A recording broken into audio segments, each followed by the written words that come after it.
I was falling. I was being attacked. I was completely lost. I was falling. I was being attacked. I was completely lost.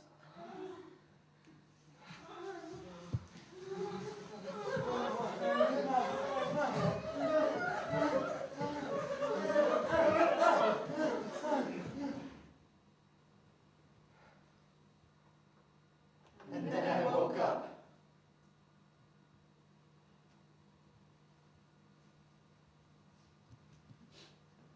I was in this infinitely white room with one gray door that I could just barely see, just every so often just catch a glimpse of, because I was spinning. Off the ground, in the middle of the air, just spinning in every which way. And there was this figure hovering over me, just causing me to spin, preventing me from ever finding the door. But I could never see the figure, because I was just spinning.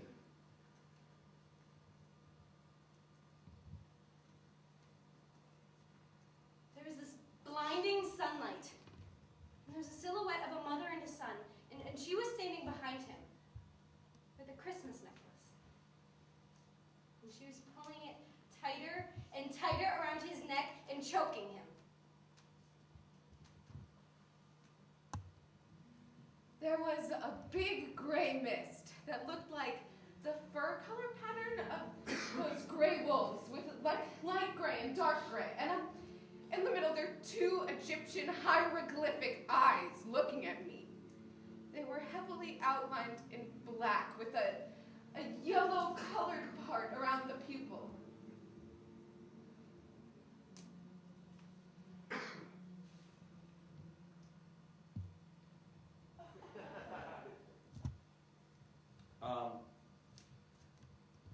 Running down a dark hallway, away from something?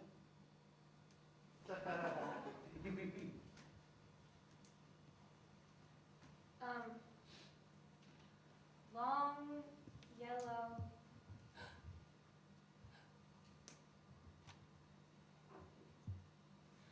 I was wearing a button-up blouse, goatee.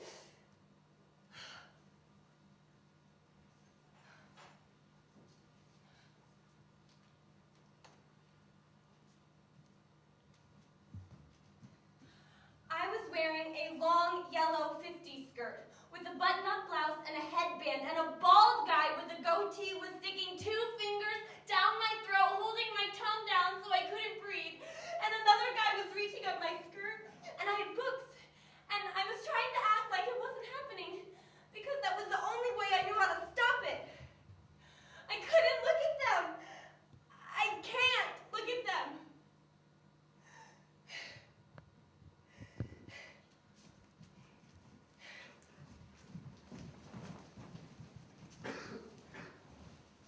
When I was a kid, they were almost always about climbing or flying, trying to get up higher so I could see something. I don't know exactly what I'm trying to reach, but like I need to see the view. I think that's it. I need to see something more clearly than I could down below. I need to reach it up there, or at least see it. But when I'm about to get to it, I fall. Or the whole thing gives way.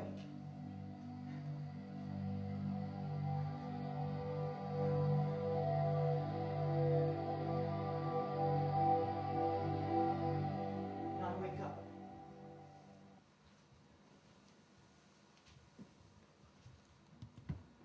Cartoon bluebirds with little X's over their eyes, and they're crying blood, and the blood was hitting my skin like it was raining.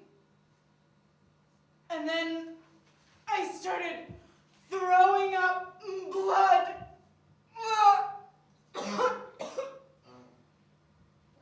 It was like a dark, gold, amorphous goo. And it was glowing, but it was still kind of like this dim, pale gold. It's hard to describe. There was a stone-tipped bow and arrow. Well, arrow, from a bow and arrow, being shot right at the center of the space between my eyes. I couldn't. It was like I was in a hospital. Everything was kind of white, and there were people in the hospital. And then there was this swirl of that hospital gauze with blood on it. And then there was just blood in general. And it was just this swirling like a funnel cloud. Just the gauze and the blood around and around. Around.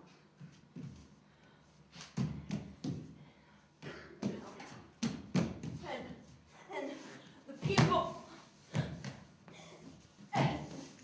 and the blood.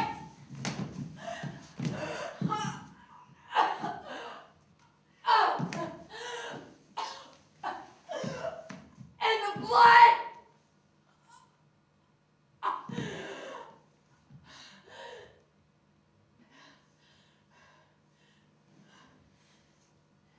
And I felt like I was being attacked.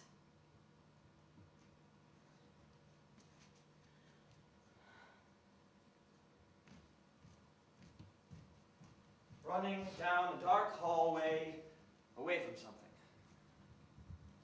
Running down a long, dark hallway away. Away. Away from something. Away from something!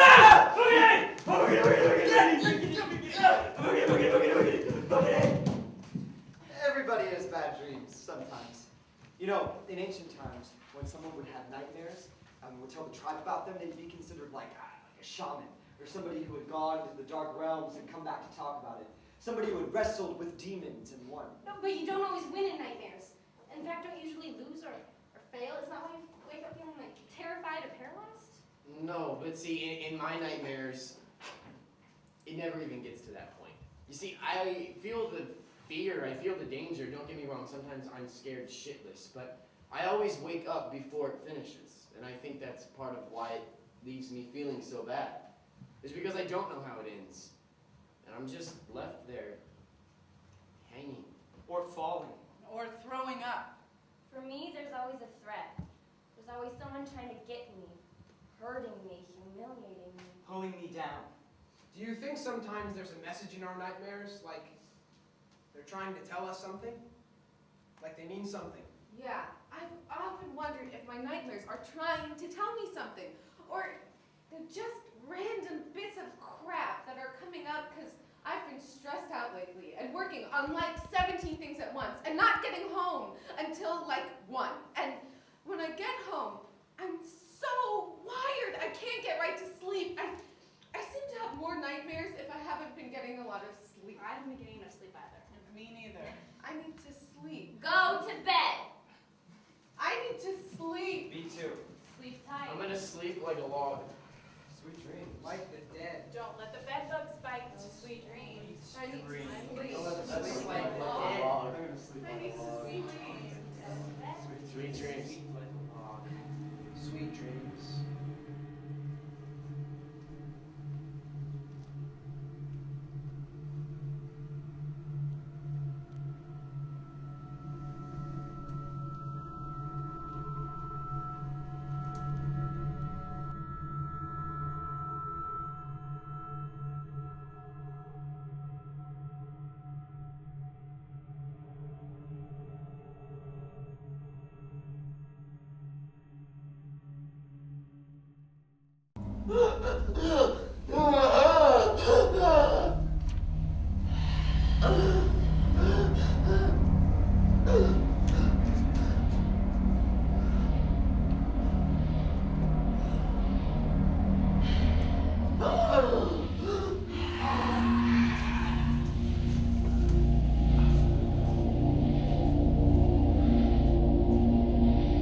And I'm totally awake.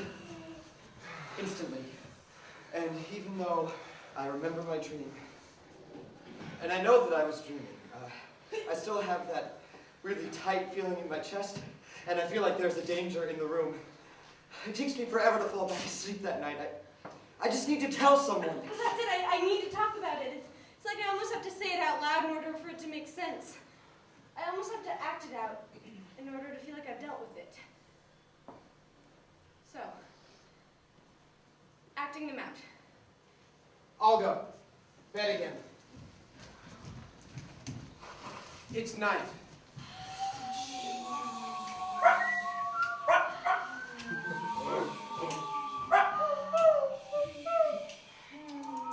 I go to sleep.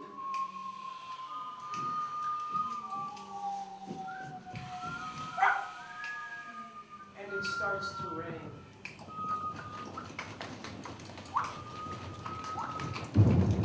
The rain gets stronger, and I realize It's a huge storm. And then I don't know if I'm asleep and dreaming or if it's real. And I'm scared! And I scream! And then I wake up. And there's no rain. And I just lie in bed listening to the nighttime sounds. And they start to change.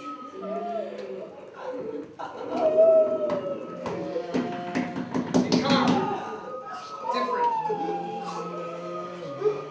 Threatening. And then I'm standing on my bed. And I'm moving. But it's not me moving. The sounds are making me move, turning my head, making me walk. My hand flies up, my hand flops down. They push me over. I'm on my hands. They push me back, hit me, and then they pick me up. And then there's this stone bow and arrow. Well, an arrow from a bow and arrow being shot right at the center of the space between my eyes. And it's coming toward me, and I'm completely calm.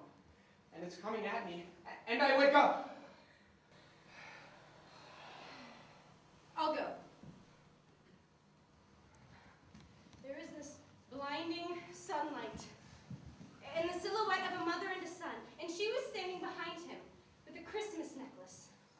And she was pulling it tighter and tighter around his throat and choking him. There was a blinding sunlight. Sunlight, it gave me this really trapped feeling in my chest. But it gave off this deep warmth, but everything that was caught in the sunlight was trapped, and it couldn't escape into the shadows. And the silhouette of a mother and a son. In 5th grade, we used to do these silhouette portraits, like the old Victorian paper cutouts, where you only see the outline of the profile of the face. And it was just like the mother and the son. She was standing behind him.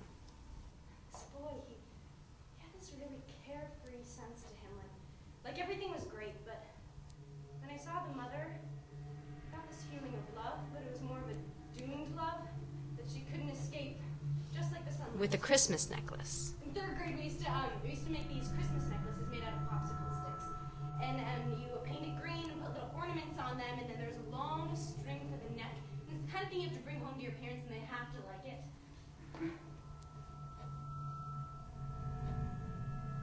And she was pulling it tighter around his neck And choking him.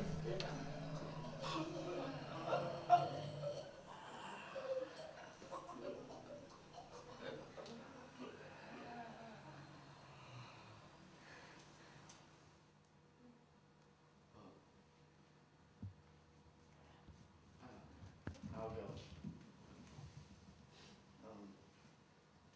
Okay, I was in an infinitely white room with one gray door that I could just barely see. Every so often, just catch a glimpse of, and I was spinning off the ground in the middle of the air, just spinning in every which way, and there was this figure over me, causing me to spin, preventing me from ever finding the door. But I could never see this figure because I was just spinning and spinning, and then my hands, they start to move. They start to move, and they're making these signs, and I don't know what they mean, but they're moving.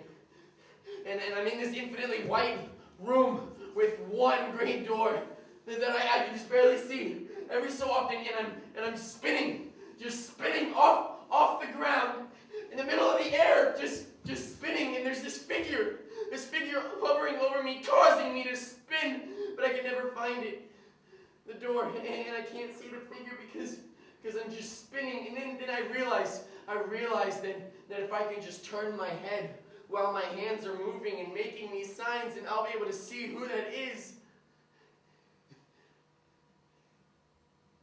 And then I do. And it's my mom. And I have this surge of how much I love her. And so I call out, "Mom!" Just relax. And I feel like she's being supportive, but supportive in an untrustworthy way. And so I tell her, Mom, I was in bed and I was having this bad dream. And she says, Just relax.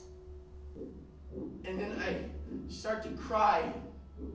Even though I'm trying really hard not to cry. And then Just she relax. screams and she says, There's dust in the corners, all along the walls, piling in corners. I know that she blames me for this. And then I wake up. And I feel...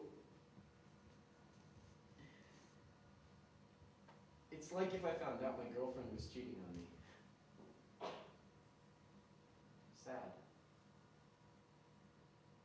Angry. Betrayed.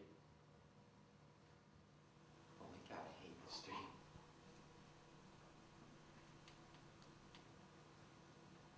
I don't want to talk about it anymore.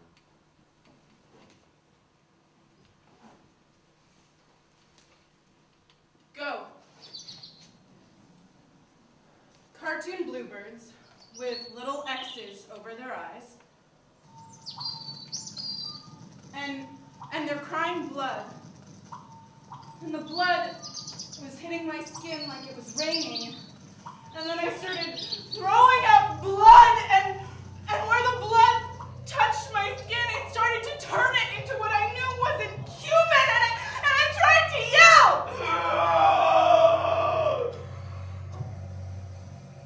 But all that came out was this other voice, like a ghoul or something.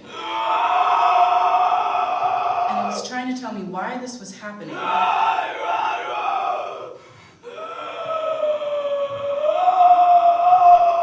But I couldn't understand it. And it made me really scared.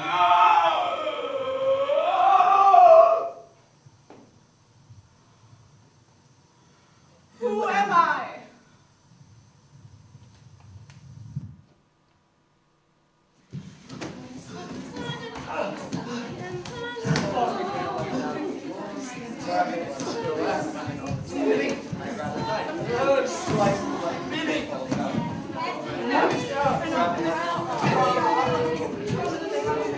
Hello, my name is M. Shapiro McNamara, and I had this wonderful professor once called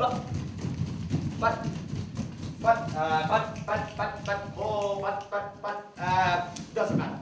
But he always used to say, something unknown is doing something. We know not what. So, why nightmares? What causes them? Why do some dreams turn scary while others are not so scary? Why do people feel the need to expose the private parts of their subconscious? Well, I'll tell you. I don't know. Butler, that's his name, Paul Butler.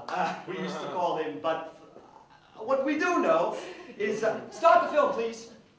Thank you. What we do know is that, faucets. Interesting. Yes, nightmares and the brain. What we do know is that the brain is a gooey organ that... Yeah. I had no idea. That sits at the top of the body. This is said body, das Tuchus. And it processes information in many different ways. And sometimes it can't process all the information during the day, so the unconscious mind tries to process it at night. And let me tell you, the unconscious mind is very powerful, very dangerous, very, look, private thoughts. Look, let me show you some pictures. This is the unconscious mind in action. Notice the incredible variety of images that can be produced, and how, well, totally incoherent it all seems, when, in fact, it absolutely is.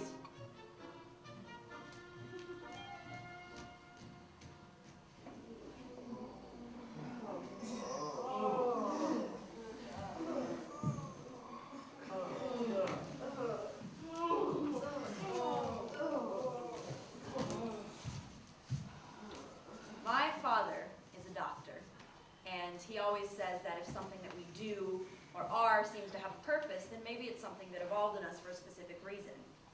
I think it's called functional adapt design. Yeah, functional design. And it means that this behavior, like having nightmares, has some useful... I always believe that my nightmares do have a purpose, but I don't know what that is.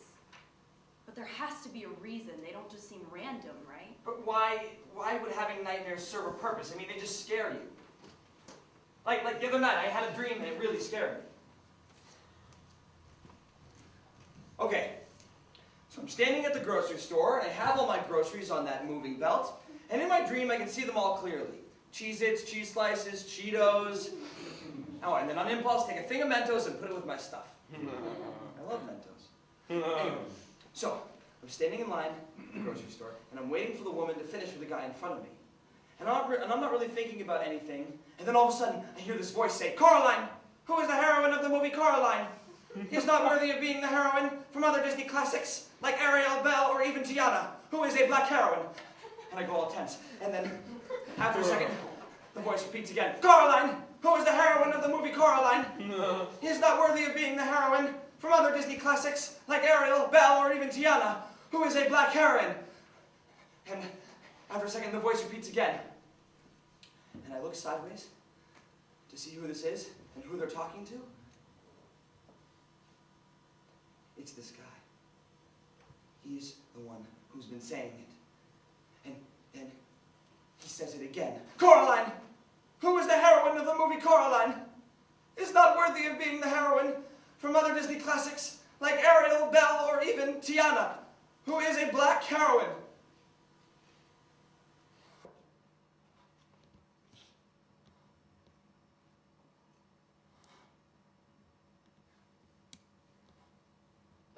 How is that a nightmare? It really scared me. Why? It just did. But that's not scary. Yes, it is. But why? It just is. But that's not scary. Yes, it is. Is that scary?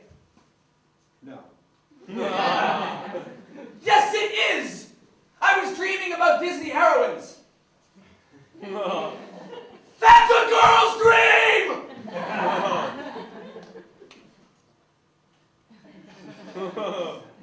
Nick? You know I like you, man, but sometimes you're really weird.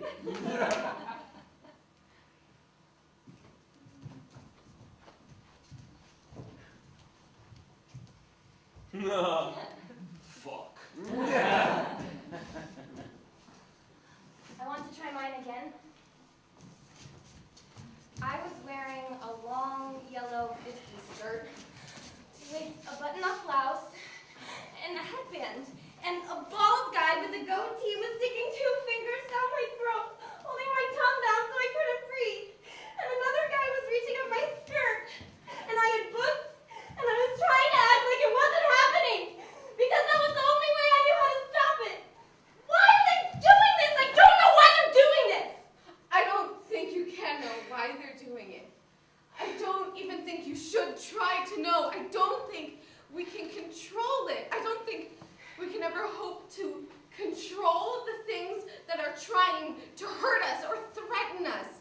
But maybe you can resist them more. Maybe tell them to stop or run away, or maybe that's why we often wake up just at the ultimate moment of danger or chaos. Maybe that's our unconscious way of resisting, to wake up and leave the danger behind in nightmare land. Maybe it's about facing your fears and knowing that you'll survive. Maybe that's the point. Maybe it's not about figuring it all out. Can I have the stage, please?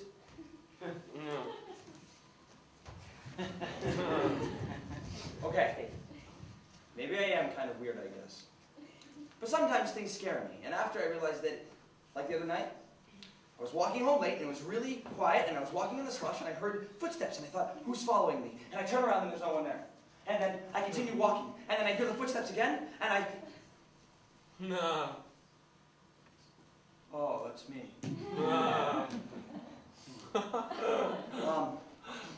But what I'm really afraid of is not knowing who I am, who I'm going to be. I've had this dream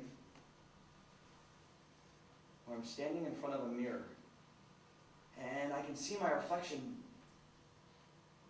and I'm some sort of creature. I'm a person, but I'm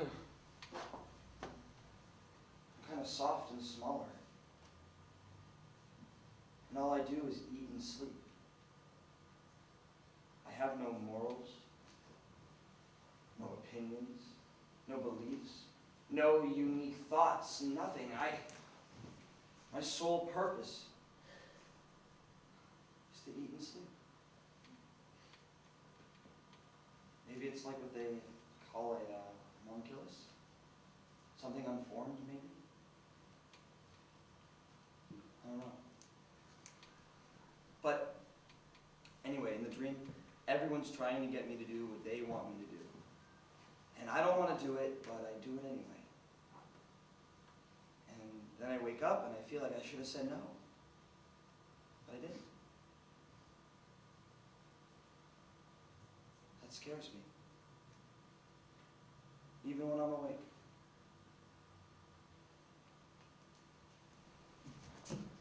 Help me.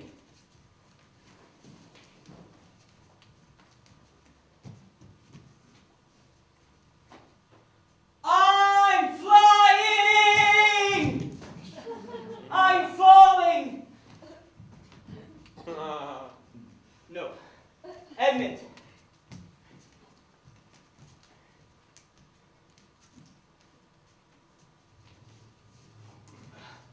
It's important to get higher, like I need to see the view. I think that's it. I need to see something more clearly than I could down below. I need to reach it. Wow,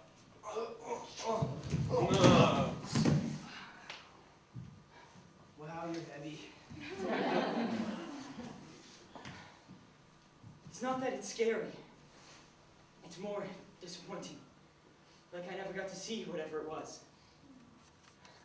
I felt like I failed. Wait a minute. Hey, everyone, come on.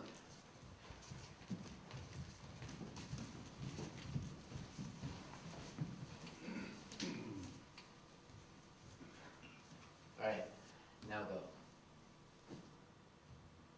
Climbing. About 2 years ago, I started having these dreams again. I needed to get up. Except in these, I could see what I was trying to get to. It was a red dwarf star in the sky that was growing and consuming everything as it came closer. And I wasn't scared at first. In fact, I know in the dream that I wanted to consume it. But when I'm about to get to it, I fall. Where the whole thing gives way.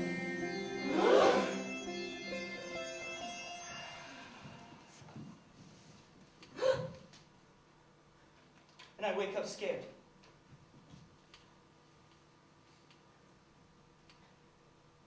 Yeah. That's it. So, last night I finally get to sleep.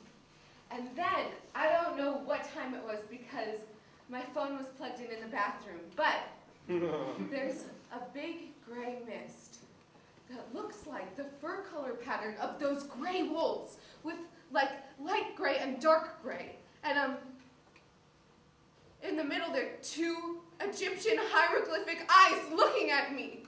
They were heavily outlined in black with a yellow colored part around the pupil. But I don't think I woke up. I know I've had that dream before. I think. Again. Help me. There was a big gray mist that looked like the fur color pattern of those gray wolves with like light gray and dark gray. And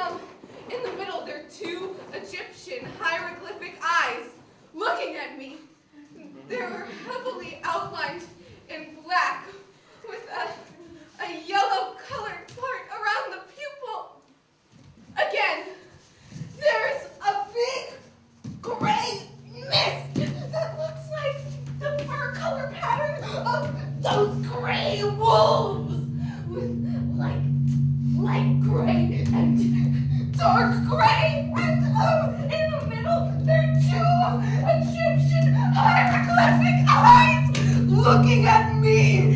And they're heavily outlined in black with a yellow-colored part around the pupil.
All my nightmares seem to follow this particular pattern of rhythms. They almost always start out normal, like your everyday dream. Everything's like floating and smooth, gentle. Nothing out of the ordinary. I feel at peace, I guess.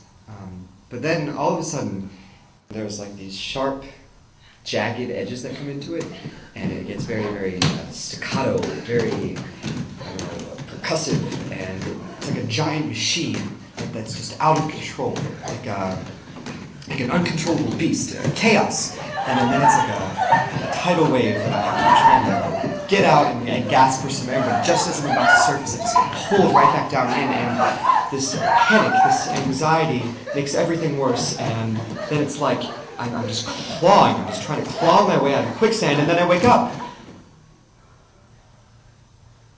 Or I don't. But either way, the chaos is spent.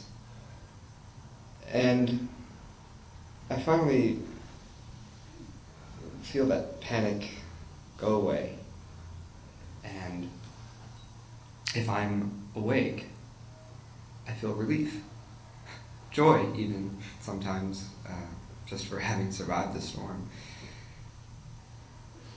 If I'm still dreaming, everything just kind of comes to a slow stop. And then I wake up. Oh, when I wake up, that's when I feel the worst. The sun was shining, and I just stood there and I watched. I watched as she took the necklace from him. And the sun was shining, and the birds were singing, and the grass is green, and she took the Christmas necklace that he made for her in school, and she gave him a snack, and she asked, "Is Mrs. Georgie over her cold yet?" And then she took the Christmas necklace made out of popsicle sticks, and she choked him. And she kept choking him! Why? It is horrible! All of these images, these rhythms, this conflict, these people or demons or amorphous gray mist, all the things that threaten me in my nightmares, they're coming from me. But they behave in ways that I would never behave. They seem to have a mind of their own. A voice of their own. These demons and funnel clouds of my nightmares are somehow more real as beings than the characters in my normal dreams. My nightmare demons do what they want. They're thinking for themselves. I don't know why they do the things they do. And when I try to know, when I try to see into their thoughts, the panic, the fear of losing myself in them becomes too much, and I have to pull back. What would happen if you didn't pull back? If you insisted on knowing why? If you faced the demon and tried to know it? Could you? Could you stay yourself? Or is that what the demons really want? Is the very act of engaging the evil what makes it stronger, loosens your hold on who you are and takes you down, devours you, makes you fall. Is that how people become possessed? Lose their grip on themselves? But why? Why try to know why these demons and mists are after you? Why you fall? Why you flee? Why not just be strong and say no? I won't! You can't! I'll resist! I'll run! I'll wake up now. Maybe it really is the struggle that's important. The working through the fear. Yeah, that's the point. The goal. Here's what other smart people have said. Those with the greatest awareness have the greatest nightmares. Gandhi. All the things one has forgotten scream for help in dreams. Elias Kennedy. What dreams may come when we have shuffled off this mortal coil must give us pause. Hemming. Dreaming permits each and every one of us to be quietly and safely insane every night of our lives. Charles William Dement. An optimist expects his dreams to come true. A pessimist expects his nightmares to. Lawrence Peter. I believe in everything until it's disproved. So I believe in fairies, the myths, dragons. It all exists, even if it's in your mind. Who's to say that dreams and nightmares aren't as real as the here and now? John Lennon.